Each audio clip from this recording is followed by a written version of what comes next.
They told her not to touch him unless instructed, but no one told her what to do when the most powerful man in the building reached for her instead.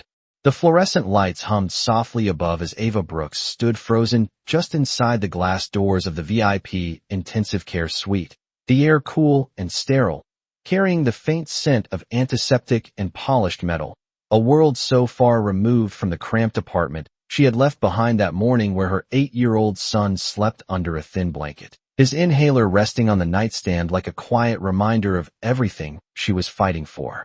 Her name badge still felt foreign against her chest, the letters slightly crooked as if even they didn't quite believe she belonged here, and neither did the security guard who had paused her at the entrance, his eyes scanning her uniform, then her face, then back to the uniform again before letting out a short breath and muttering. Staff entrance is around the back, like she hadn't already walked through it, like she didn't already know where she was supposed to stand in a place like this. Ava hadn't argued. She rarely did, because arguing didn't pay hospital bills, and it didn't keep the electricity on, and it definitely didn't help her son breathe easier at night. So she stepped forward now, into the room that held Daniel Whitmore, the billionaire CEO whose name had once filled headlines and magazine covers, now reduced to a still figure beneath crisp white sheets, machines surrounding him in a quiet rhythm, the steady beep, beep, beep of the monitor echoing through the space like a heartbeat that refused to give up. She had seen patients before, but never like this, never in a room where even the silence felt expensive, where the windows stretched floor to ceiling overlooking a skyline she had only ever seen in movies, where every object seemed to whisper power and distance, and a life she was never meant to touch. And yet, here she was. "You'll assist with hygiene care," the supervisor had said earlier, barely looking at her, flipping through a chart like Ava was just another task to assign. Minimal interaction. He's unresponsive. Unresponsive. The word lingered in her mind as she moved closer to the bed, setting down the small basin of warm water, steam curling gently into the cool air, the washcloth resting against her fingers, soft but heavy with expectation. She hesitated for just a second, her reflection faintly visible in the dark screen of one of the monitors, tired eyes, hair pulled back too quickly, shoulders carrying more than just the weight of this job. Then she exhaled, steady, controlled, the way she had learned to do when everything felt like it might fall apart if she didn't. "Hi," she said quietly, her voice barely above a whisper, not because anyone had told her to speak, but because silence felt wrong, because leaving him like an object felt wrong. "I'm Ava." The name hung in the air, unreturned. Of course it did. She dipped the cloth into the warm water, wringing it out carefully before bringing it to his arm, her movements gentle, practiced, respectful, like she was caring for someone who could feel every touch even if he couldn't respond.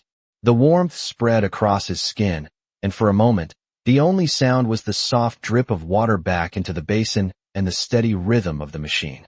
Ava swallowed, her thoughts drifting, uninvited, to the small kitchen table back home, to the stack of unpaid bills she had hidden under a folder, to the way her son had looked at her that morning, trying to smile even as he coughed, trying to be strong for her when it was supposed to be the other way around. "You know," she murmured, almost to herself, "I took this job because I don't really have a choice."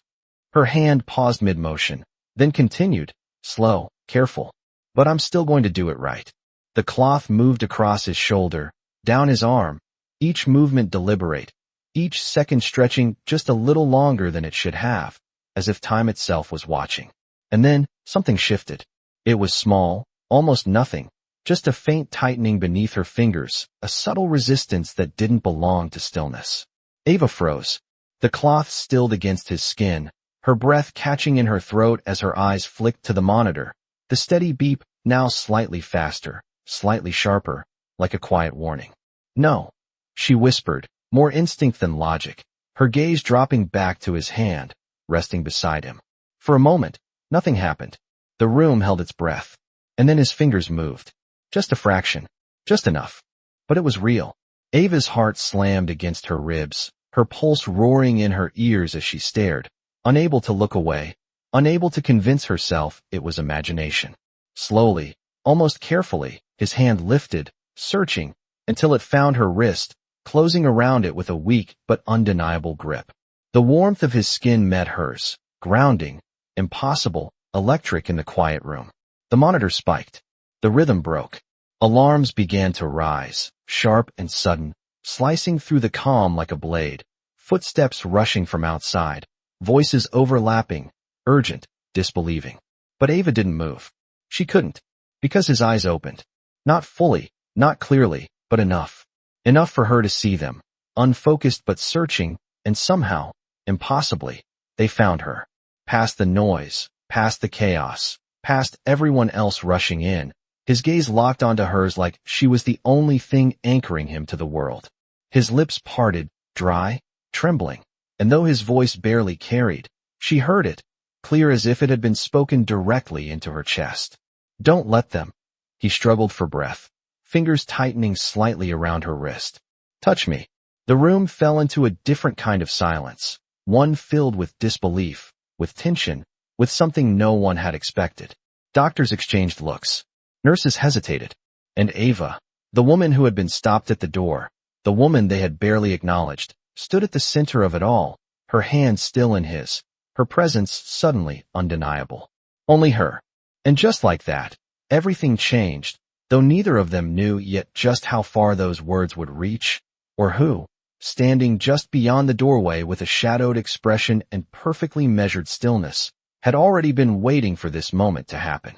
The alarms did not stop right away, but the world inside the room seemed to narrow into something quieter, something heavier, as if every sound had to push through the weight of what had just happened, and Ava stood there with her wrist still held in his hand, her breath shallow, her thoughts racing faster than she could contain, while voices rose around her, urgent and sharp, doctors stepping in with quick, practiced movements. One of them reaching toward Daniel, as if to check his pupils. Another calling out numbers from the monitor, yet before anyone could touch him his fingers tightened again, not strong, but deliberate, a refusal that did not need strength to be understood, and his eyes, still unfocused, still adjusting to a world he had been absent from, stayed locked on Ava like she was the only thing that made sense in a room full of strangers. Step back, one of the doctors said, not unkind but firm, his hand hovering near her shoulder, unsure whether to move her or not, because even he could see it now, the way Daniel reacted when she shifted even slightly, the way the monitor steadied when her hand remained in his, like her presence was not just comfort, but something necessary, something grounding. Ava swallowed, her instinct telling her to move, to get out of the way, because that was what she had always done, step back, make space, do not cause trouble, but her body did not follow that instinct this time, because his grip held her there, and because somewhere deep inside she understood that if she pulled away too quickly, something fragile might break. I am here, she said softly, the words slipping out before she could think about them, her voice steady despite the chaos, and for a second, just a second, the tension in his face eased, his breathing evening out enough for the alarms to quiet into a less frantic rhythm.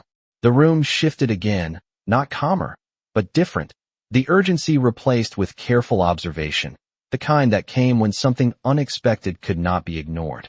He is responding. A nurse whispered, almost to herself, her eyes moving from the monitor to Ava and back again, trying to make sense of a pattern that did not follow protocol. Another doctor stepped closer, lowering his voice. Sir, can you hear me? But Daniel did not look at him, did not acknowledge the question, his gaze flickering only when Ava adjusted her stance, like his awareness existed in a narrow line that only included her.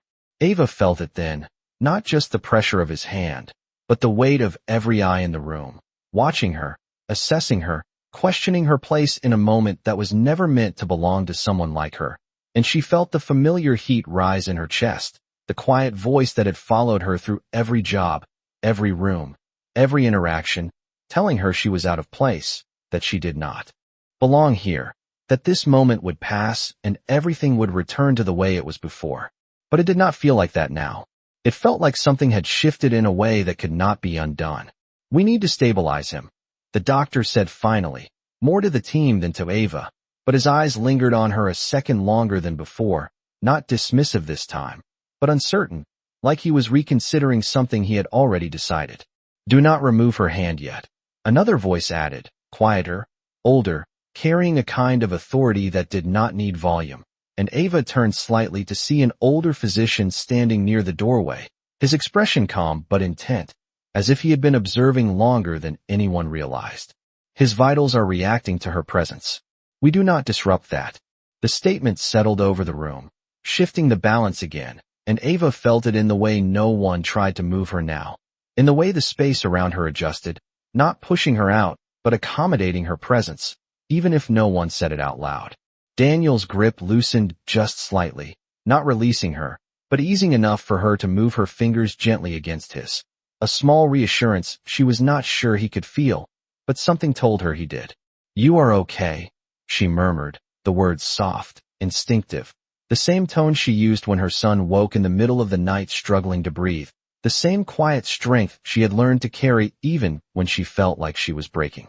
His eyes shifted, trying to focus, trying to understand, and for a moment, confusion flickered across his face, the kind that came when reality did not match memory, when the world you woke up to was not the one you remembered leaving. "Where?" he started, his voice rough, unfinished, the word barely forming before his breath caught again, and Ava felt the panic rise in him before it showed on any monitor, the subtle tension in his hand, the way his chest lifted just a little too quickly. "It is okay," she said again, more firmly this time, leaning in just enough for him to hear her clearly over everything else. "You do not have to figure it out right now." The words seemed to reach him in a way. The others had not, his breathing slowing again, his grip steady, and the monitor followed, the sharp peaks softening into something more stable. Around them, the room resumed its motion, but more carefully now, more aware, adjustments made without breaking the fragile connection that had formed, notes taken, glances exchanged, all of it orbiting around a center that no one had expected. Ava did not notice the man standing just outside the glass, his posture relaxed but his gaze sharp, calculating, as he watched the scene unfold with a quiet intensity, his attention fixed not on Daniel, but on her, on the way everything in the room had shifted because of her presence, on the way control had slipped, just slightly, out of the hands that had held it for so long.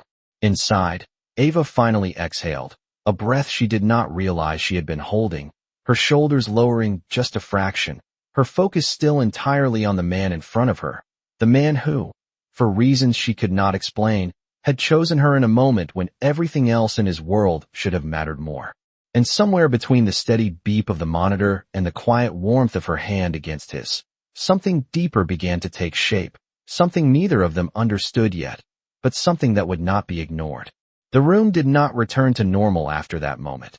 Even hours later, when the alarms had quieted and the steady rhythm of the monitor settled into something controlled and measured again, because something invisible had shifted and everyone in that glass-walled suite could feel it, even if no one said it out loud, and Ava felt it most of all as she stood beside the bed, her hand no longer held, but still close enough that she could feel the lingering warmth of his touch, like a trace that refused to fade. Daniel Whitmore was awake now, not fully, not clearly, but present in a way that changed everything, his eyes opening more often, tracking movement, though still unfocused at times, like his mind was trying to catch up with a world that had moved on without him, and every time someone else spoke to him, his expression tightened just slightly, confusion, discomfort, something unsettled, but when Ava spoke, even quietly, even with the simplest words, something in him steadied, like her voice carried a familiarity he could not explain. "You are doing good," she said softly as she adjusted the blanket near his shoulder, careful, precise, her movements slow enough to avoid startling him, and his gaze shifted toward her again, searching, lingering, as if he was trying to remember a face he had never seen before, and the monitor reflected it, the subtle change in rhythm, the slight easing that did not happen with anyone else. The doctors noticed. Of course they did. They were trained to notice patterns, and this one was impossible to ignore, even if it did not make sense, and so they adapted, quietly at first, then more deliberately, their instructions changing in small ways that revealed more than they admitted. "Let her stay during evaluations," one said.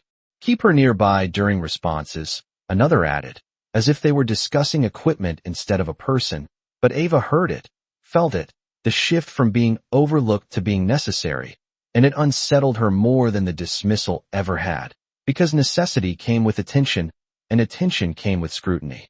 She felt it in the way some of the staff looked at her now, not with respect, not yet, but with something sharper, curiosity mixed with doubt, as if they were trying to find a reason, a flaw, something that would explain why a woman like her had become central to something this important. "It does not make sense," one nurse whispered when she thought Ava could not hear. "It is just a response," another replied, but even she did not sound convinced. Ava kept her focus forward, on Daniel, on the quiet tasks that grounded her, because that was what she knew how to do, what she trusted, the simple rhythm of care that did not require explanation. She prepared the warm cloth again, the same way she had before, dipping it into the basin, wringing it out, the steam rising gently into the cool air, and for a moment, she hesitated, not because she was unsure of the task, but because she was aware now of how much had changed since the last time she had done this, how that simple act had shifted everything around her. "I am going to help you again," she said softly, her tone calm, steady, giving him time, giving him space, and his eyes flickered, not fully understanding, but not resisting. Either, his breathing remaining even, the monitor steady, as if her words created a kind of permission that no one else had been able to offer. She moved carefully, respectfully, the cloth brushing against his skin with the same gentleness as before, and though his muscles tensed slightly at first, the tension eased quickly, his body responding in a way that suggested trust rather than fear, and Ava felt it, that quiet shift, that fragile connection that had formed without explanation.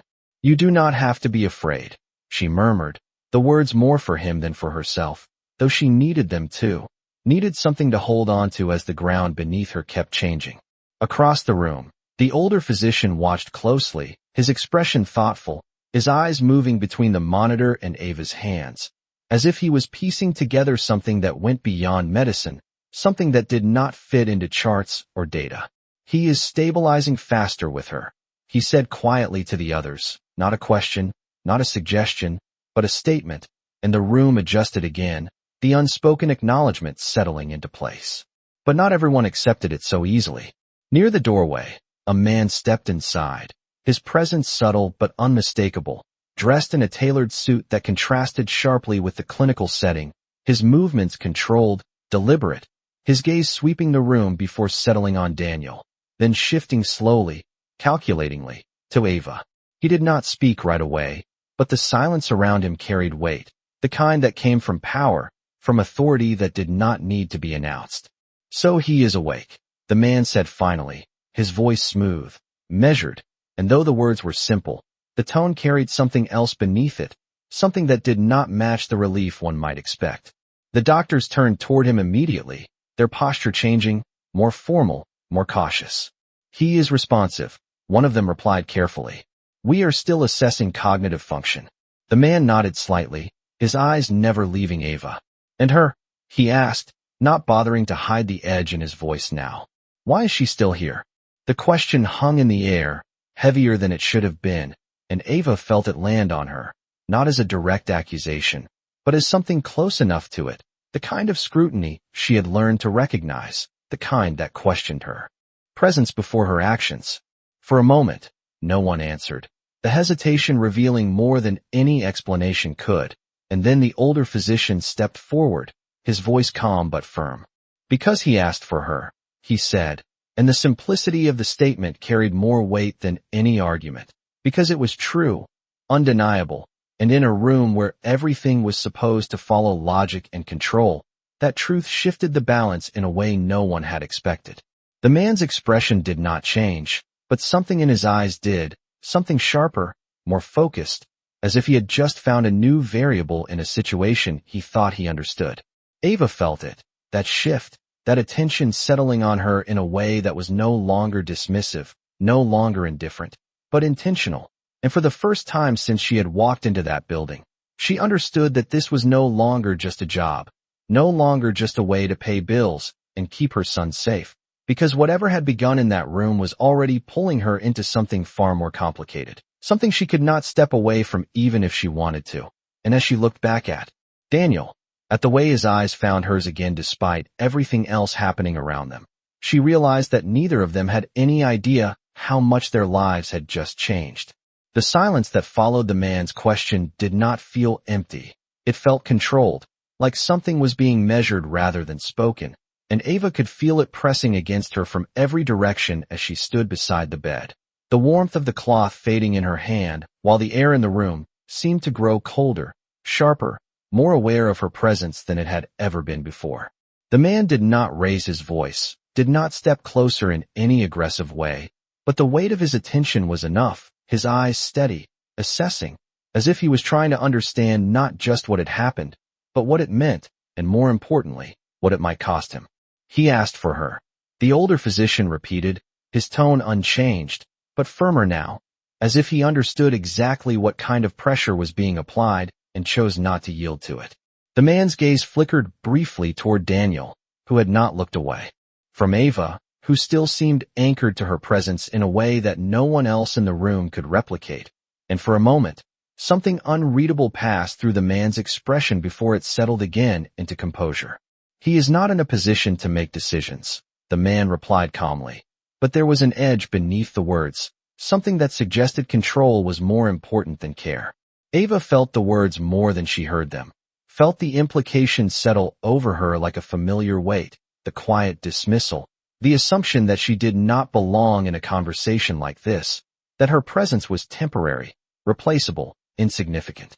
It was a feeling she had known her entire life, in waiting rooms, in job interviews, in spaces where people looked past her before they ever looked at her. But something inside her did not shrink this time. She did not step back. She did not lower her gaze. She simply remained where she was, her hand resting lightly near Daniel's, her posture steady, grounded in something she could not fully explain but refused to abandon. Daniel's fingers moved again, small but deliberate, brushing against hers as if confirming she was still there, and the monitor responded, the rhythm shifting just enough to be noticed, just enough to make the doctors exchange another glance, because the pattern had not changed, and that made it harder to ignore. His neurological responses are consistent when she is present, the older physician said, his voice measured, not defensive, but factual, the kind of statement that could not be easily dismissed without evidence. Removing her now may destabilize him.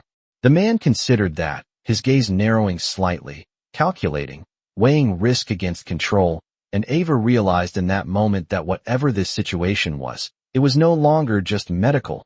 It was something else, something tied to power, to influence, to decisions made far beyond this room. Very well, the man said finally, the words slow, deliberate, as if conceding something he did not intend to forget. For now, the way he said it made it clear that this was not acceptance, it was postponement, a decision delayed rather than denied. Ava felt it settle in her chest, that quiet understanding that this moment was temporary, that whatever space she had been given could be taken just as quickly. The man stepped closer to the bed. Then, his presence shifting the air again, and for the first time, Daniel's gaze flickered away from Ava, not fully, not for long, but enough to show awareness, recognition that someone else was there, someone who mattered in a different way. Daniel, the man said, his tone softer now, controlled, almost careful, like he was choosing each word with intention. You have been through a serious medical event. You need to rest. The words were simple, but something about them felt rehearsed, like they had been prepared in advance, like they carried more meaning than what was being said. Daniel's brow furrowed slightly, confusion crossing his face again, his grip tightening just enough against Ava's hand to signal discomfort, and Ava felt it immediately, that subtle shift, that rising tension. It is okay, she murmured, her voice low, steady, cutting gently through the space between them, and Daniel's focus returned to her, the confusion easing just slightly, enough for the monitor to reflect it again, that quiet connection reasserting itself despite everything else happening around them. The man noticed. Of course he did. Ava saw it in the way his expression changed, not dramatically, not openly, but in the smallest tightening of his jaw, the faint narrowing of his eyes, as if something about this dynamic did not fit into the structure he expected, and that made it dangerous in a way that was not yet visible, but deeply present. You, he said, turning his attention fully to Ava now, his voice calm, but carrying a precision that felt sharper than before. What is your name? The question was simple, but it carried weight, not curiosity, but evaluation, like he was placing her into a category, deciding where she belonged in a system that had already been built without her. Ava met his gaze, steady, even as she felt the familiar tension rise in her chest, the awareness that this moment mattered in ways she could not yet define. "Ava Brooks," she said, her voice clear, not loud, not defensive, just present. The man nodded slightly, as if confirming something, though what that was, she could not tell. "Miss Brooks," he repeated, the formality of it deliberate, distancing. "Your role here is temporary." The words landed exactly as intended, a reminder, a boundary, a quiet attempt to place her back into a smaller space, one that could be controlled, managed, dismissed when necessary. Ava felt it, the old instinct to shrink, to nod, to accept the limitation without question, but she did not move, did not respond immediately, because before she could, Daniel's fingers tightened again around hers, stronger this time, more intentional, and his voice, though still rough, though still unsteady, broke through the carefully controlled atmosphere of the room. "She stays." The words were not loud, not forceful, but they carried something undeniable, something that cut through the layers of authority and expectation that had been building, and for a moment, everything stopped again, the room holding its breath as the balance shifted once more, and Ava realized that whatever came next, whatever decisions would be made beyond this moment, she was no longer invisible in this story, and neither was the connection that had brought her here. The words lingered in the air long after Daniel spoke them, not because they were loud or forceful, but because they carried a quiet certainty that no one in the room could easily override, and Ava felt it in the way the atmosphere shifted again, the balance tilting in a direction no one had planned for, especially not the man standing at the foot of the bed whose expression remained controlled, but whose silence now spoke louder than any objection he could have made. Daniel's hand did not loosen its hold on hers this time, the grip steadier, more intentional, as if something inside him had chosen her presence not out of confusion, but out of instinct, and that instinct was not fading. Ava swallowed slowly, her heart still beating faster than she wanted it to, aware of every eye in the room, aware of the weight of what had just happened, and yet her focus remained where it had been from the beginning, on the man in front of her who was trying to find his way back to himself. "You need to rest," the older physician said gently, stepping in again, his tone softer now, less clinical, more human, as if he too understood that something beyond medicine was unfolding. Daniel's gaze flickered briefly, acknowledging the voice, but it did not pull him away from Ava, and when his eyes returned to her, there was something new in them, not clarity, not yet, but recognition in a deeper sense, like he was beginning to understand that she was not just a presence, but a point of safety. Ava adjusted her hand slightly, careful not to break contact, her voice steady as she spoke again. "You are safe here," and the words seemed to settle into him, his breathing evening out, the tension in his shoulders easing just enough to show that he heard her, even if he could not fully process everything else. Across the room, the man in the tailored suit finally moved, stepping closer with measured control, his gaze shifting between Daniel and Ava, recalculating, reassessing, as if the situation had introduced a variable he had not accounted for. "We will continue this later," he said quietly, his tone directed more at the doctors than at Ava, but his eyes remained on her, sharp, observant, as if committing every detail to memory. Without another word, he turned and walked out of the room, the glass doors closing behind him with a soft click that felt louder than it should have. The moment he left, the tension did not disappear, but it changed, becoming something quieter, more internal, like a pressure building beneath the surface rather than pressing from above. Ava exhaled slowly, a breath she had been holding without realizing it, her shoulders lowering just slightly as she remained beside Daniel, still grounded by the contact between them. "You did good," she murmured, the words simple, instinctive, and though she was not sure if he understood, his fingers shifted again, a small movement that felt like an answer. Time moved differently after that, slower in some ways, faster in others, as the medical team adjusted their approach, their conversations quieter, more deliberate, their attention no longer dismissing Ava but circling around her presence as something they could not ignore. Tests were performed carefully, questions asked in low voices, but every time Daniel showed signs of discomfort, Every time his breathing changed or his focus drifted, it was Ava's voice that brought him back, Ava's presence that steadied the rhythm of the room. And with every passing minute, it became harder to pretend that this was temporary, that it could be explained away or replaced. Hours later, when the room had quieted again and most of the staff had stepped out, leaving only the essential monitors and the soft hum of machines, Ava remained where she was, her shift long past what it was supposed to be. But no one had asked her to leave. The city lights beyond the window had shifted from afternoon brightness to the muted glow of evening, casting long reflections across the polished floor, and for a moment, the world outside felt distant, almost unreal compared to the quiet intensity of the space she now occupied. Daniel's eyes were open more consistently now, though still heavy with fatigue, his focus clearer in brief moments before drifting again, and each time he returned, his gaze found her first, as if that had already become his default. "Ava," he said slowly, the name unfamiliar on his lips but spoken with care, like he was testing it, confirming it, and Ava felt something tighten in her chest at the sound, not because it was unexpected, but because it meant something had anchored in his memory, something that had not been there before. "Yes," she replied gently, leaning slightly closer so he would not have to strain to hear her. "I am here."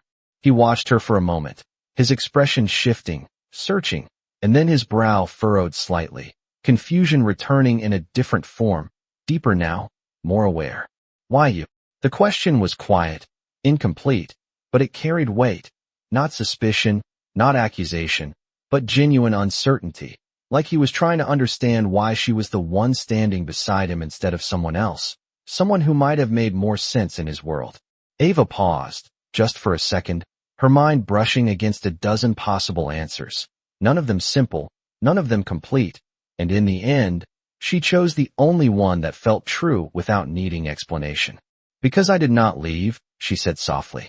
The words settled between them, simple, but heavy with meaning, and for a moment, Daniel's expression stilled, something in his eyes shifting as if that answer reached deeper than anything else could have.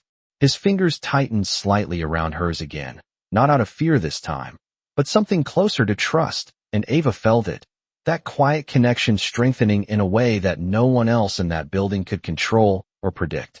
Outside the room, beyond the glass, the man who had left earlier stood in the shadowed hallway, his reflection faint against the darkened surface, watching through the narrow line of visibility where the curtain had not been fully drawn, his expression unreadable but his attention unwavering. He had not gone far. He had not stopped observing. And as he turned away finally, his steps slow, deliberate, there was already a decision forming in his mind, one that did not yet show itself, but one that would soon test just how strong that fragile connection inside the room truly was. The night settled deeper over the city, and inside the glass-walled room the world narrowed again to quiet sounds and careful breaths, the steady beep of the monitor marking time in a way that felt both fragile and controlled. And Ava remained beside Daniel long after her shift had officially ended, her body tired but her mind too alert to step away, because something told her that leaving now would change things in a way she could not predict. Daniel's eyes were clearer now, not fully steady, but present enough to follow her movements, to linger on her face as if he was trying to memorize it, trying to understand why it felt familiar in a world that no longer made sense. "Ava," he said again, his voice still rough but stronger than before, and the way he said her name carried less uncertainty this time, more intention, as if he had decided it mattered. "Yes," she answered gently, her tone unchanged, calm and grounded, the same way she had spoken to him from the beginning. He watched her for a moment, his brow tightening slightly, not in confusion now, but in effort, like he was reaching for something just beyond his grasp. "Everyone else feels far away," he said slowly, the words coming with effort, but honest, unfiltered. Ava did not answer right away, not because she did not understand, but because she did, more than she wanted to admit, and she knew that whatever she said next would settle into him in a way that could not be undone. "Then stay with what feels close," she said quietly, her voice steady, her hand resting lightly near his, not forcing contact, but offering it, and after a second, his fingers moved again, finding hers without hesitation, holding on with a quiet certainty that felt stronger than before. The monitor responded, the rhythm smoothing, the subtle tension in his breathing easing, and Ava felt it again, that connection deepening in a way that was no longer accidental, no longer fragile, but forming into something that held its own weight. Outside the room, the hallway lights dimmed slightly as the hospital shifted into its nighttime rhythm, fewer footsteps, quieter voices, but the sense of observation did not disappear. It only became less visible, more controlled. Ava did not see the nurse standing at the far end of the corridor, speaking in low tones into a phone, her gaze occasionally flicking toward the room, nor did she notice the man in the tailored suit returning, his presence even quieter this time, his movements deliberate as he stopped just outside the glass, watching again, not with curiosity now, but with intent. Inside, Daniel shifted slightly, a small movement, but enough to show that his body was beginning to respond again, and Ava noticed immediately, adjusting the blanket, her movements careful, supportive, as if she had done this 100 times before. "You are getting stronger," she said softly, and though it was a simple observation, it carried encouragement, something steady, something real. He exhaled slowly, his gaze still fixed on her, and for a moment, something softer appeared in his expression, something that had not been there before, not even when he first woke up. "Do you have someone waiting for you?" he asked suddenly, the question quiet but clear, and Ava felt it catch her off guard, not because it was intrusive, but because it reached into a part of her life she had kept separate from this place, from this moment. She hesitated, just briefly, then nodded. "My son," she said, her voice softer now, a different kind of warmth threading through it. "He is 8. Daniel's eyes shifted slightly, processing, and though his memory was incomplete, the emotion behind the information seemed to register, something in his expression changing again, becoming more aware, more connected. "You stayed," he said slowly, not as a question this time, but as a realization, and Ava felt a small, quiet weight settle in her chest at the way he said it, like he understood more than he should. "I did," she replied, her tone simple, but the meaning behind it deeper than the words themselves. He looked at her for a long moment, and then, almost imperceptibly, his grip on her hand tightened, not out of need this time, but something closer to acknowledgement, something that felt like trust. The quiet in the room deepened, not empty, but full, like something important had taken root, something that did not need to be spoken to be understood. And then the door opened. The sound was soft, controlled, but it cut through the moment instantly, shifting the air, bringing with it a presence that did not belong to the quiet rhythm Ava and Daniel had found. Ava turned slightly, her eyes lifting just enough to see who had entered, and her body stilled as she recognized the man from earlier, his posture unchanged, his expression composed, but his eyes sharper now, more focused, as if he had already made a decision. "This is enough for tonight," he said, his voice calm, but carrying authority that did not invite disagreement. The words settled heavily, and for a second, no one moved. Not even the machines seemed to change their rhythm, as if the room itself was waiting to see what would happen next. Ava felt Daniel's hand tighten again, not in panic, but in resistance, subtle but unmistakable, and she understood immediately what he was asking without him having to say it. "He is stable," the man continued, stepping closer, his gaze moving briefly to the monitor, then back to Ava. "He does not require special accommodations."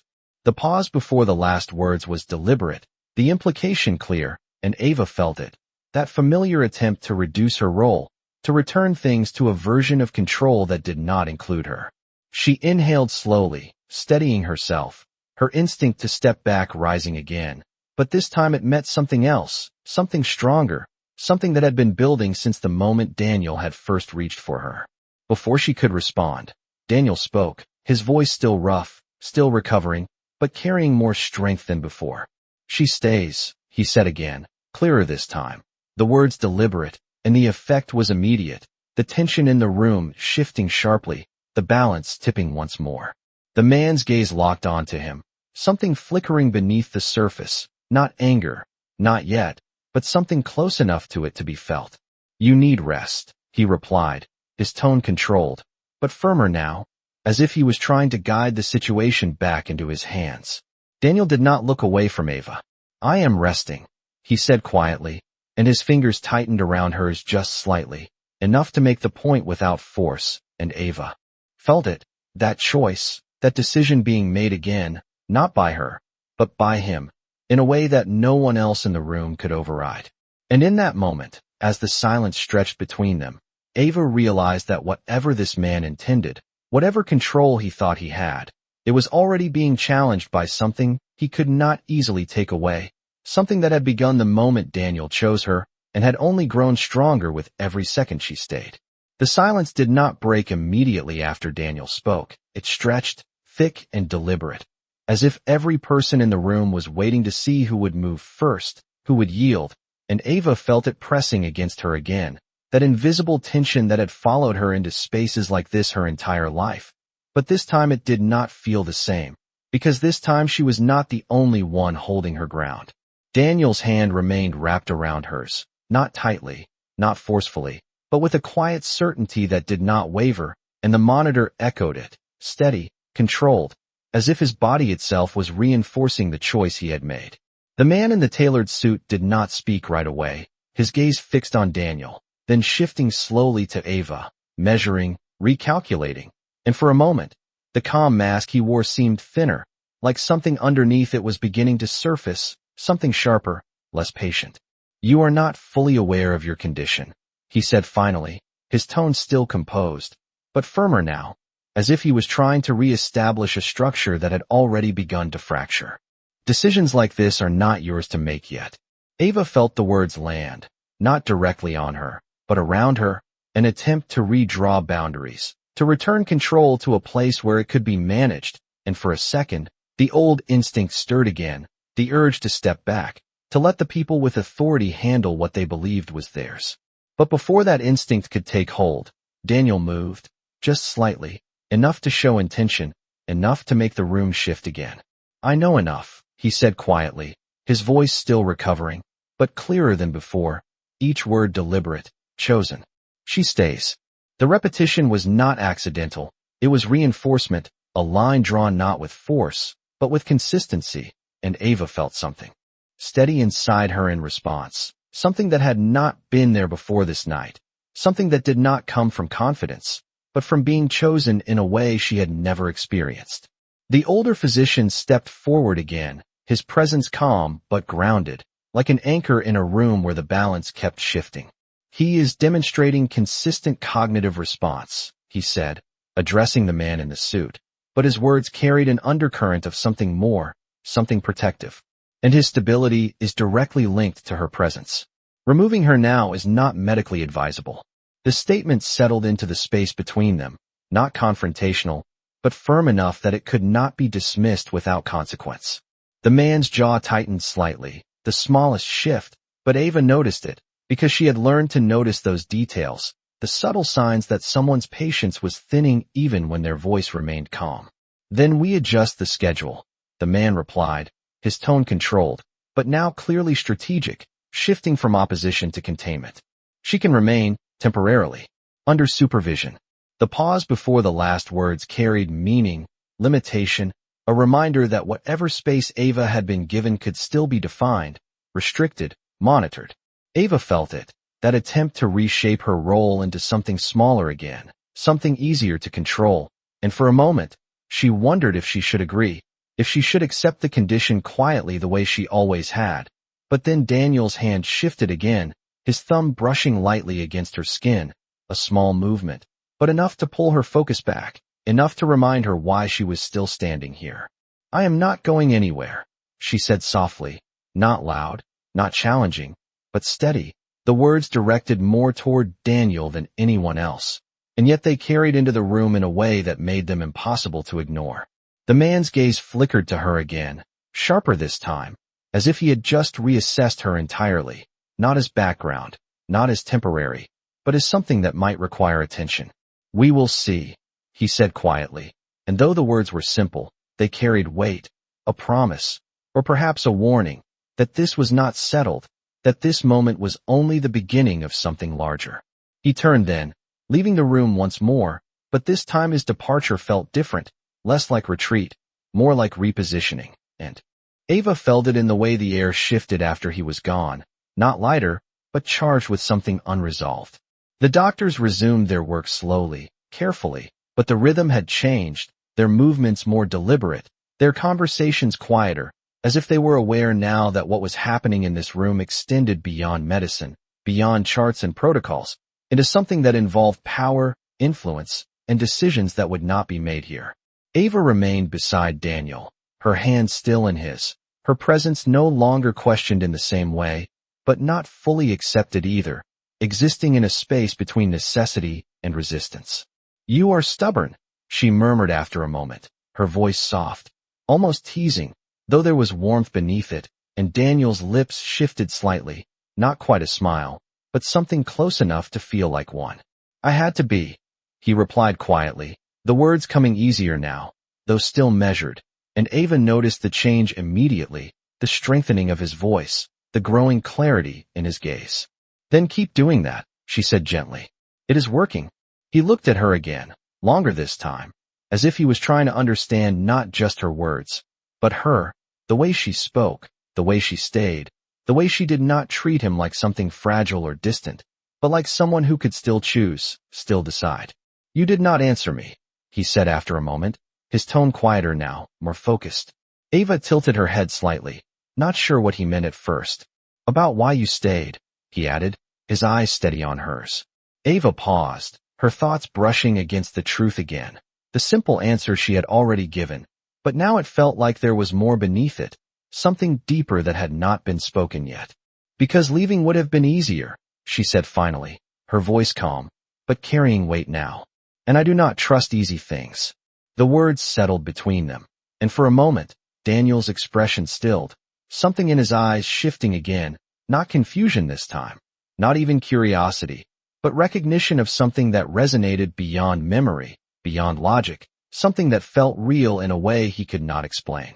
His grip on her hand tightened just slightly, not out of need, but in response, and Ava felt it, that connection strengthening again, becoming something neither of them had planned for, something that would not be undone easily.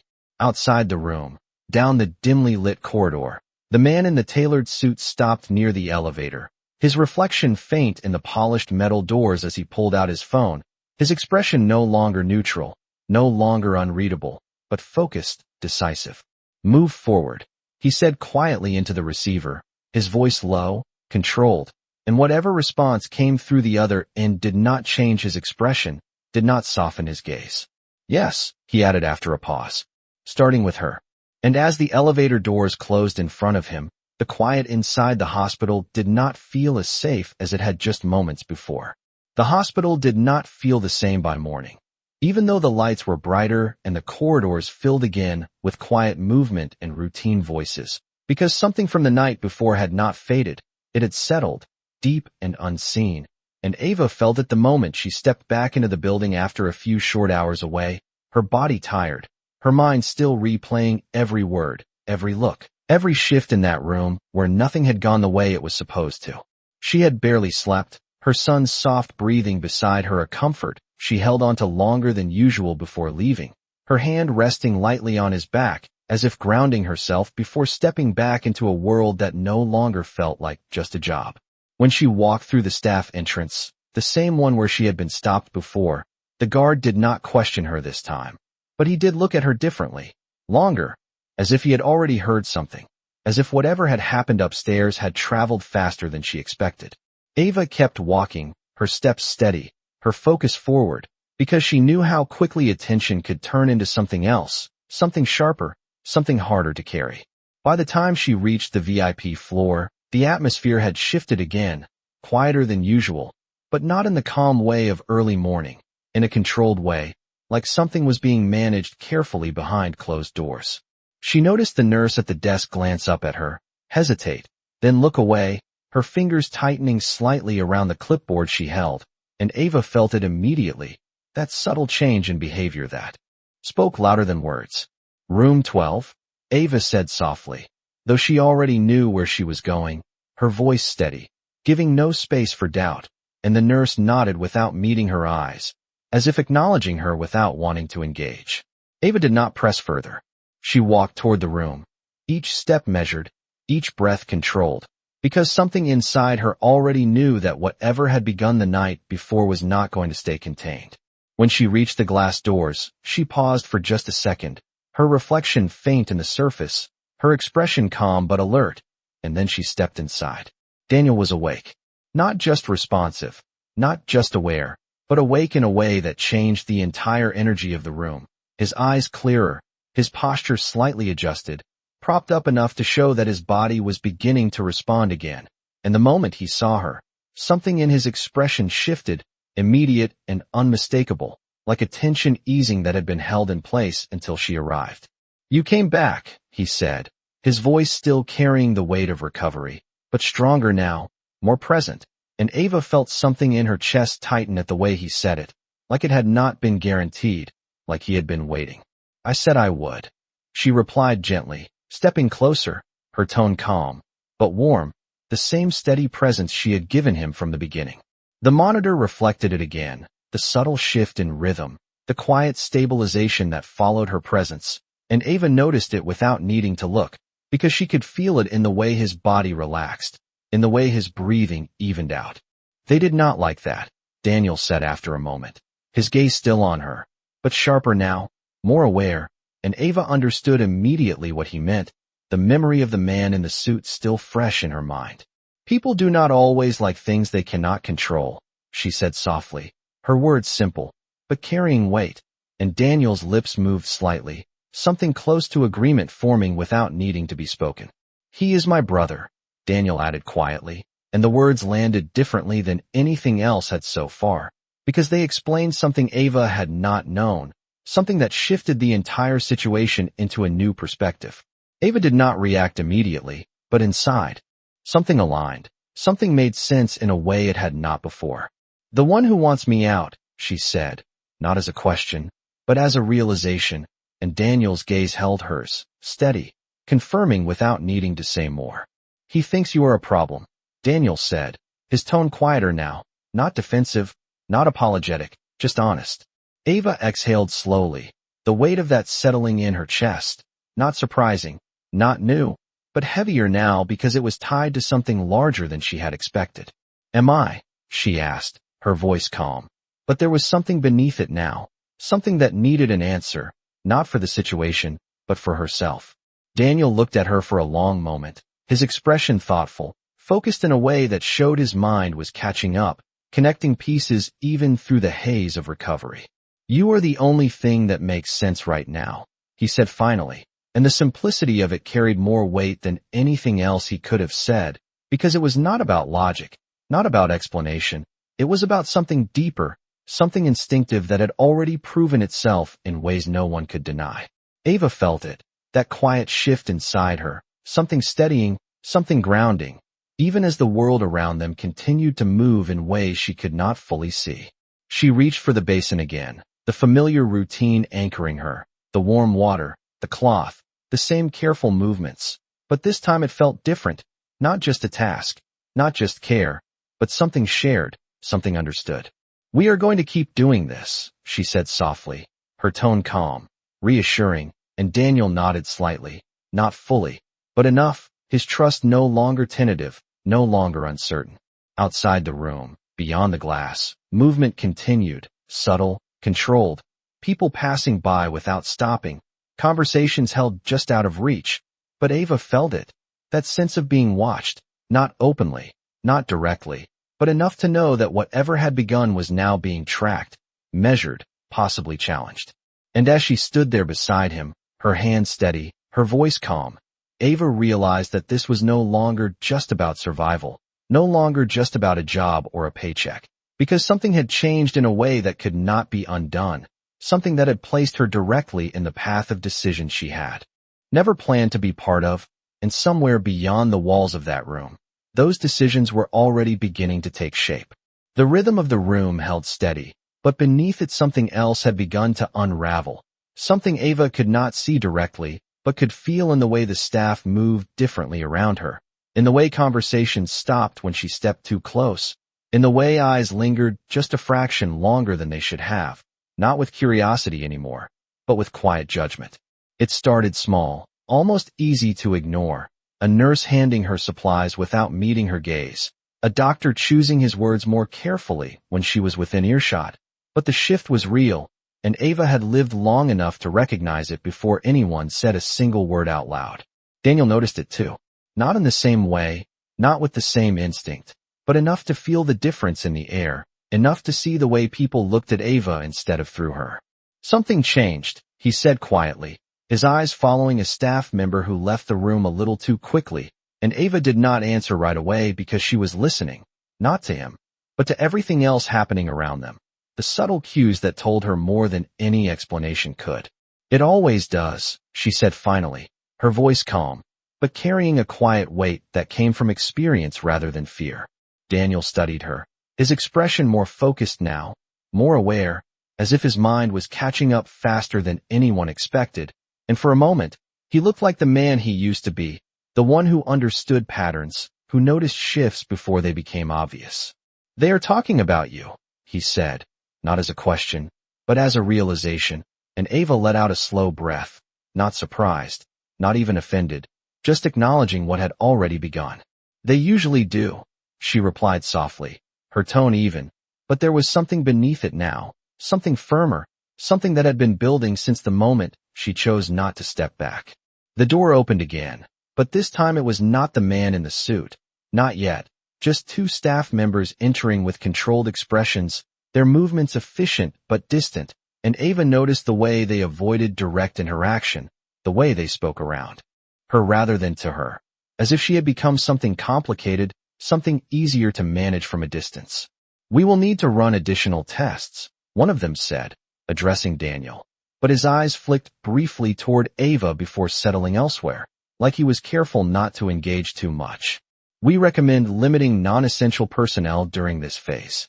The words were clinical, neutral on the surface, but Ava heard the implication clearly, felt it land exactly where it was meant to, and for a second, the old instinct returned again, the familiar pull to step aside, to make things easier, to avoid becoming the reason for conflict. But Daniel moved first.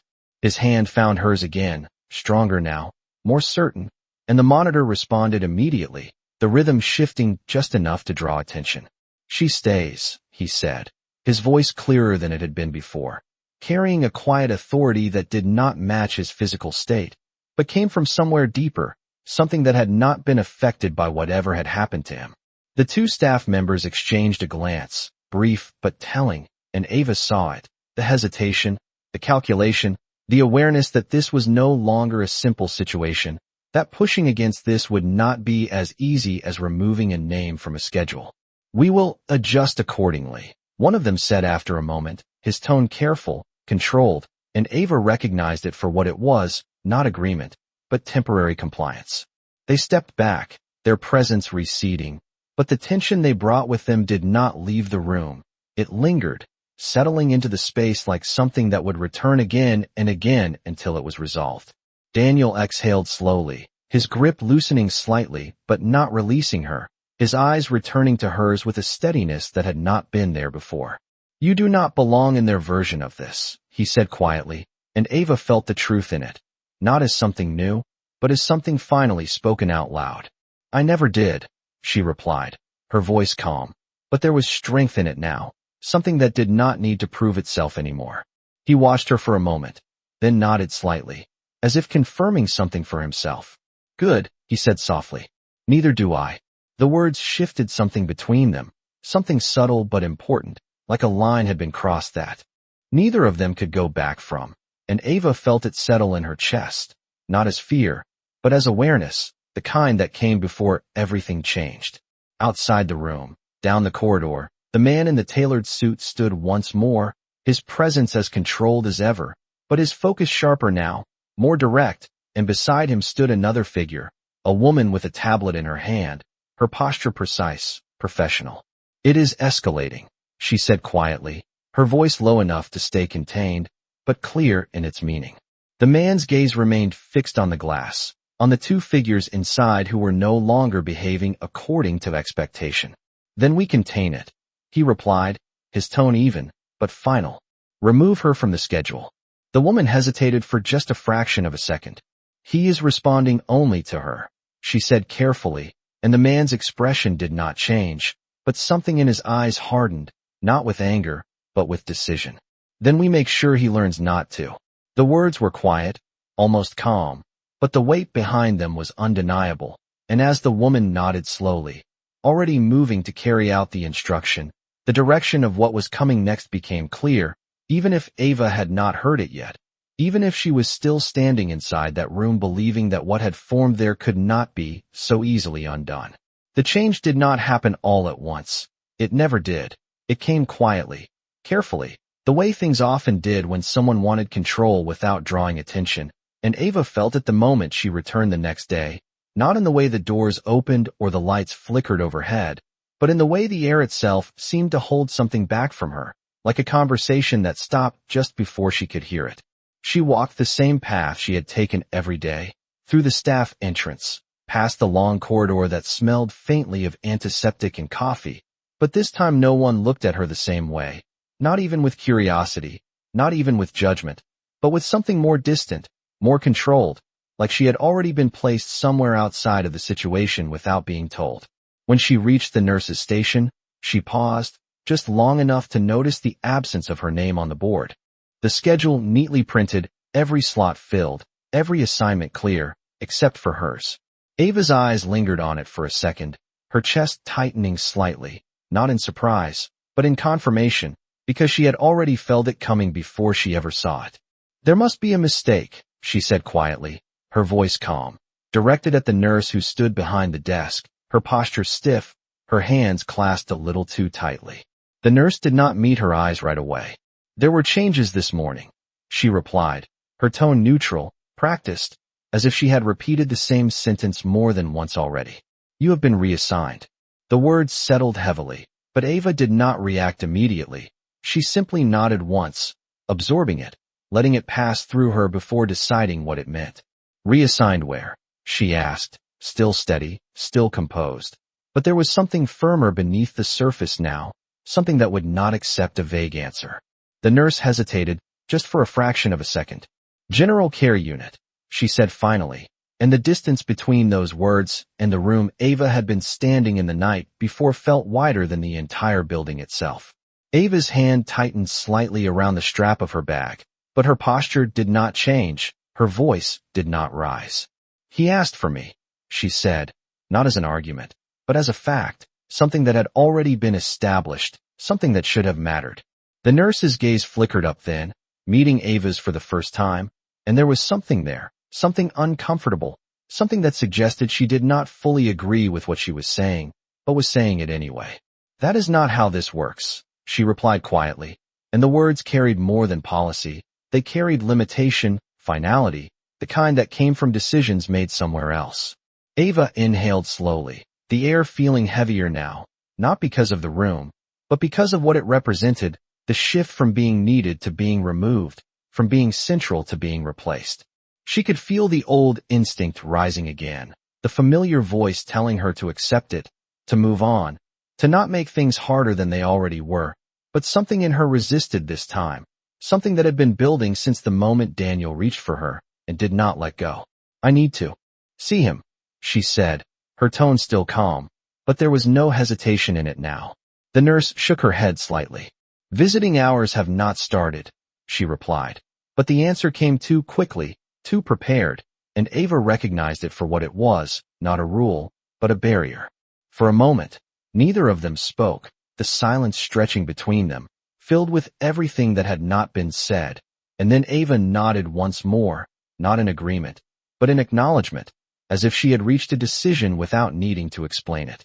Without another word, she turned and walked down the corridor, her steps measured, controlled, her mind focused in a way it had not been before, because this was no longer just about a job.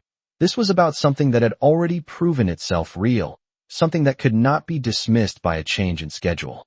When she reached the glass doors of the VIP suite, she did not hesitate this time. She pushed them open and stepped inside, the familiar hum of machines greeting her, the same soft rhythm that had become something she trusted, something she understood.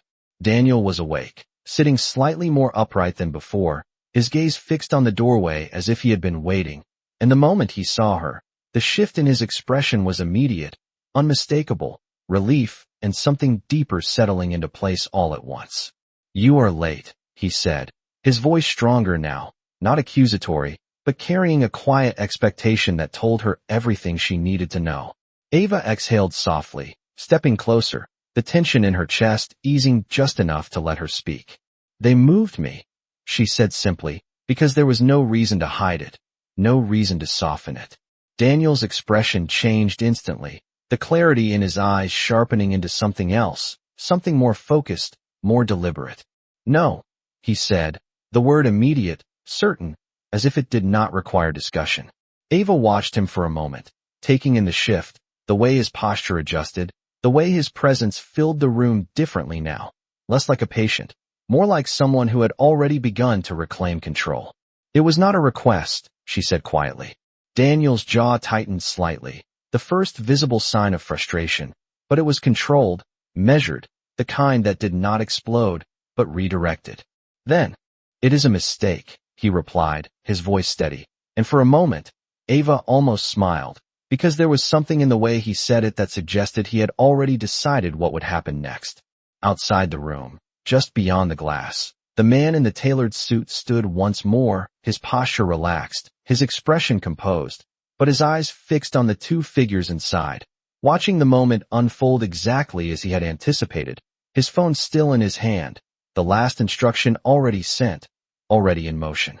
And as Ava stood beside Daniel again, her hand finding his without hesitation, the quiet connection between them re-establishing itself instantly, she did not yet know that what she had just stepped into was no longer something that could be quietly adjusted or easily reversed, because somewhere beyond that room, the next move had already been made. The moment Ava's hand found Daniel's again, something in the room realigned, not loudly, not dramatically, but with a quiet certainty that could not be ignored, and Daniel felt it instantly, his shoulders easing, his breathing settling into a rhythm that matched the steady tone of her voice as she spoke to him without hesitation, without asking permission from anyone else in the room. "I am here," she said softly, the same words she had used before, the same anchor she had given him when everything else felt uncertain, and Daniel's gaze locked onto hers with a clarity that had grown stronger with each passing hour, no longer searching blindly, but recognizing, choosing. "They cannot just move you," he said, his voice firm now, not raised, but carrying something new, something that did not belong to a patient recovering in a hospital bed, something that belonged to the man he had been before everything changed. Ava glanced at him, then at the door, aware of the invisible line she had crossed by walking back into this room, aware that she had not been invited, that her presence here was already being challenged somewhere beyond these walls. "They already did," she replied quietly, but there was no defeat in her tone, only acknowledgement. Daniel's jaw tightened slightly, the frustration visible now, but still controlled, still directed. "Then they are going to fix it," he said, and the certainty in his voice made Ava pause, not because she doubted him, but because she understood what that meant, what kind of response that kind of certainty would provoke. The door opened again, but this time it was not a quiet interruption, it was deliberate, timed, and the man in the tailored suit stepped inside with the same composed posture, the same measured expression, but there was no hesitation in his movement now, no observation from a distance, only direct engagement. "You should not be here," he said, his gaze fixed on Ava, his tone calm but final, as if the statement itself was meant to end the situation. Ava did not step back. She did not release Daniel's hand. She simply turned her head slightly to meet his gaze, her expression steady, her posture unchanged. "He asked for me," she said, the same words as before, but they carried more weight now, more certainty, because they had already been tested once. The man's eyes flickered briefly to Daniel, then back to her, and this time there was no attempt to hide the calculation behind them. "He is recovering," he replied, his voice controlled, but sharper now, as if the situation had moved beyond patience. "He does not need distractions." Ava felt the words settle in the air, felt the way it tried to reduce her to something unnecessary, something disruptive, and for a brief second, the old instinct returned again, the urge to explain, to justify, to make herself easier to accept. But before she could respond, Daniel spoke. "She is not a distraction," he said, his voice steady, stronger than before, and the room shifted immediately, the authority in his tone impossible to ignore now. "She is the reason I am still here like this." The words landed heavily, not as a dramatic claim, but as a truth that had already been demonstrated, one that the doctors had seen, one that the monitors had confirmed, and the silence that followed carried that weight. The man's expression did not change, but something beneath it tightened, something that had been held in check now pressing closer to the surface. "You are not in a position to make that assessment," he said, but the words no longer carried the same control they had before, because the balance had already shifted. Daniel's gaze did not waver. "I am in a position to decide who stays in this room," he replied, and Ava felt it, that line being drawn again. But this time it was stronger, clearer, rooted in something deeper than instinct. For a moment, no one moved, no one spoke. The room suspended between two forces that could not both win, and Ava realized that this was no longer about her presence alone. It was about control, about who held it, about who was allowed to define what mattered.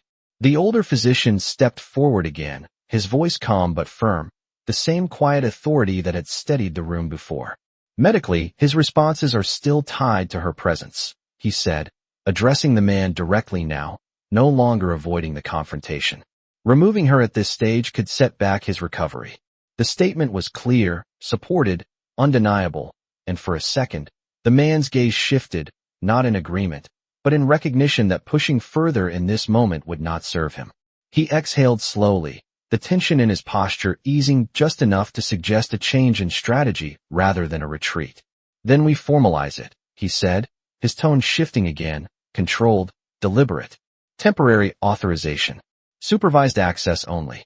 Ava heard it, the attempt to reshape the situation into something manageable, something that could still be controlled, and she understood that this was not acceptance, it was containment. Daniel did not release her hand.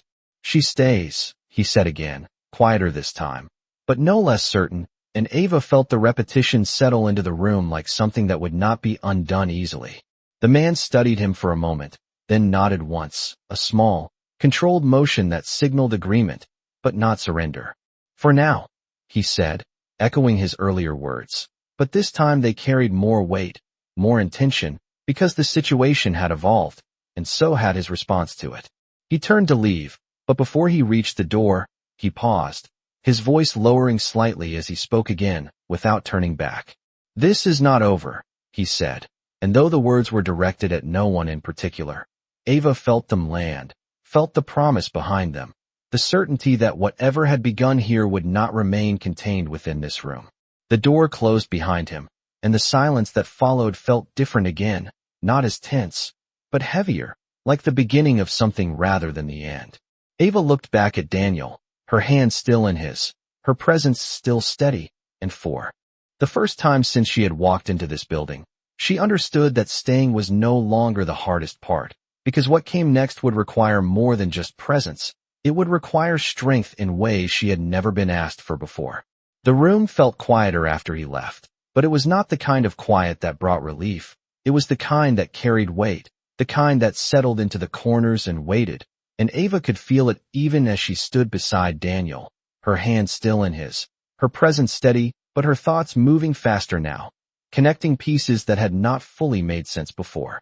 "He is not going to stop," she said softly, not looking at the door, but at Daniel, because she knew he understood exactly who she meant without needing to say his name. Daniel's gaze remained fixed on her, clearer now, sharper, the confusion that had clouded his thoughts fading with each passing hour, replaced by something more focused, more deliberate. "Neither am I," he replied quietly, and there was no hesitation in his voice, no uncertainty, just a calm certainty that felt stronger than anything else in the room. Ava studied him for a moment, noticing the way he held himself differently now, not just physically, but mentally, like he was already stepping back into a role he had never truly left, even when his body had failed him. "You do not even know what happened to you yet," she said gently, not as doubt, but as a reminder, something to ground the moment in reality. Daniel exhaled slowly, his gaze shifting briefly toward the window, the city beyond it stretching out in distant lights that felt both familiar and unreachable. "I know enough," he said after a moment, his voice quieter now, more reflective. "I know I woke up and nothing made sense until you were here. And I know that the one person who should want me to recover does not." The words hung in the air, heavy, and Ava felt the truth in them settle into her chest, not as a surprise, but as confirmation of what she had already begun to suspect. "Why?" she asked softly, because even though the answer seemed close, it had not been spoken yet. Daniel's expression shifted, something darker passing through his eyes, not fear, not anger, but recognition of something complicated, something that had been there long before he ended up in this room. "Because if I do not come back fully," he said slowly, "everything stays exactly where he wants it." Ava did not respond immediately, but inside, something aligned, something clicked into place, and the situation expanded beyond what she had first understood, beyond a hospital room, beyond recovery, into something tied to power, to control, to decisions that affected more than just one person. "Then you need to come back fully," she said quietly, her voice steady, grounded, and Daniel looked at her again, something softening in his expression, something that had not been there before, not even when he first woke up. "I am trying," he said, and there was honesty in it, real and unguarded, the kind that did not come from someone used to hiding behind control. Ava nodded slightly, her hand tightening just a fraction around his, a small, grounding gesture. "Then we do it together," she said, and the simplicity of the words carried something stronger than reassurance. It carried commitment, the kind that did not need explanation. For a moment, neither of them spoke, the connection between them settling into something quieter but deeper, something that no longer felt fragile, but still needed to be protected. The door opened again, but this time it was not abrupt, not controlled, just a nurse stepping in with a tablet in her hand, her expression neutral, but her movements slightly hesitant, like she was stepping into something she did not fully understand. "Mr. Whitmore," she said carefully, her tone professional, but there was a hint of tension beneath it. "There has been an update to your care plan." Daniel's gaze shifted to her, but only briefly, as if acknowledging the information without giving it priority. "What kind of update?" he asked, his voice calm, but there was something beneath it now, something sharper, more aware. The nurse glanced down at the tablet, then back up, her hesitation more noticeable now. "You are being transferred to a private recovery facility," she said, and the words landed heavily, the implication immediate, the separation clear. Ava felt it instantly, the shift, the strategy behind it, the way it would remove her from this space, from his care, from the connection that had already proven itself essential. "When?" Daniel asked, his tone unchanged, but Ava could feel the tension rise in his hand, subtle but real. "This afternoon," the nurse replied, her voice quieter now, as if she already knew how this would be received. The room fell into silence again, but this time it was different, sharper, more defined, because the next move had just been revealed, and it was not subtle, it was direct, decisive. Ava looked at Daniel, her mind moving quickly, understanding exactly what this meant, what it was designed to do. "They are separating us," she said softly, not as a question, but as a statement of fact, and Daniel's gaze locked onto hers again, the clarity in his eyes undeniable now. "Then we do not let them," he replied, his voice firm, stronger than before, and Ava felt it, that shift from reaction to decision, from uncertainty to action. Outside the room, down the corridor, the man in the tailored suit stood once more, his posture relaxed, his expression composed, but his attention fixed on the door, waiting, knowing that the next step had already been set in motion, and that whatever connection had formed inside that room was about to be tested in a way neither of them had faced yet. The silence after the nurse left did not feel uncertain anymore. It felt decisive, like a line had finally been drawn in a way neither of them could ignore, and Ava stood there with her hand still in Daniel's, her mind no longer circling around what might happen, but focusing on what needed to be done, because this was no longer about waiting or reacting, this was about choosing. Daniel's grip tightened slightly, not out of fear, but with intention, and when he looked at her, there was no confusion left in his eyes, only clarity, only awareness of exactly what was being taken from him and why. They think I will forget, he said quietly, his voice steady, and Ava felt the weight of that statement settle into the room, not as a question, but as a truth that had already been calculated somewhere beyond these walls. Then do not, she replied, her tone calm but firm, the words simple but grounded in something stronger than reassurance, something that demanded action. Daniel exhaled slowly, his gaze shifting briefly toward the window again, the city stretching out beyond the glass like a reminder of everything that still existed outside. This room, everything that was waiting for him, everything that could be lost if he allowed someone else to decide his next step. Help me sit up, he said suddenly, his voice clearer than before, and Ava did not hesitate, moving closer, supporting him carefully, her movements steady, practiced, her presence grounding as he adjusted, his strength still returning but no longer fragile. The shift was small, but it changed everything, because it was not just physical, it was symbolic, it was the first visible step of him reclaiming control. The monitor responded with a slight variation, but it stabilized quickly, adapting to the new position, and Ava noticed it, not as concern, but as confirmation that he was stronger than they expected. We do not wait for them to move me, Daniel said, his voice low but certain, and Ava met his gaze, understanding immediately what he meant without needing him to explain further. Then we move first, she replied, and the words settled between them like a decision already made. Outside the room, the man in the tailored suit stood watching, his posture unchanged, but his attention sharper now, because something inside had shifted, something he had not planned for, and he could see it in the way Daniel moved, in the way Ava did not step back, in the way the dynamic he had tried to control was no longer contained. Inside, Ava reached for the small folder resting on the counter, the one she had seen the nurses referencing, her fingers moving carefully, not out of fear, but out of precision, because she understood that information mattered now as much as presence. She flipped it open, scanning quickly, her eyes catching on details that confirmed what Daniel had already said, the transfer order, the authorization signature, the timeline, everything aligned with a plan that had been set in motion without his consent. This is not medical, she said quietly, her voice steady, and Daniel's expression hardened slightly, not in anger, but in recognition. No, he replied. It is not. The door opened again, but this time the interruption came too late to control the moment, because the decision had already been made inside the room. The man stepped in, his expression composed as always, but his eyes sharper now, more focused, as he took in the scene, Daniel sitting upright, Ava beside him, the space now longer passive, no longer contained. This is unnecessary, he said calmly, but the tone carried less authority than before, because the balance had already shifted. Daniel did not look at him immediately, his gaze remaining on Ava for just a second longer, as if confirming something unspoken, before finally turning. No, he said, his voice steady, carrying a clarity that had not been there before. What is unnecessary is pretending I do not see what you are doing. The words landed directly, without hesitation, and the room seemed to hold its breath again, because this was no longer subtle, no longer controlled, it was direct, undeniable. The man's expression tightened, just slightly, but enough to show that the situation had moved beyond his expectations.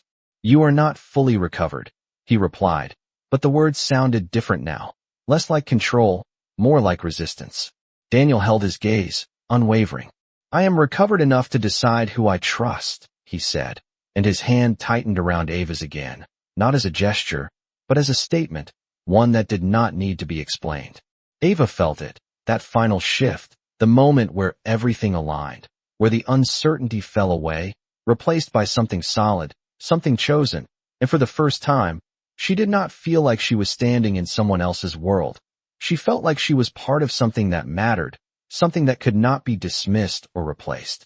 Cancel the transfer, Daniel added, his voice calm but firm, and the simplicity of the command carried more weight than any argument, because it came from a place that no one else in the room could override.